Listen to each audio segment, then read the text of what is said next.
Hi guys, maraming salamat sa suporta nyo. Pasensya na kayo, tears of joy yun kasi nakakatuwa naman na finally nababasa ko yung mga comments nyo at may pumupuri sa akin. Alam niyo, hindi kayo maniniwala.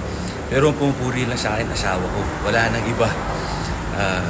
Pinanganak ako 10.10 pounds sa isang hospital sa Makati.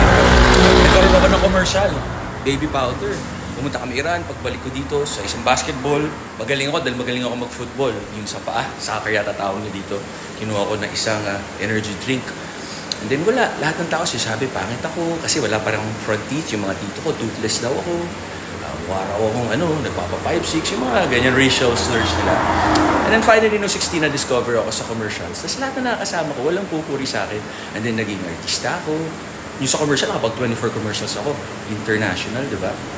Wala pa rin akong self-confidence. Kinakabahan ako, nagpipray lang ako. Sabi ko, Lord, kayo na po bala. Basta I'll always give my best and God will do the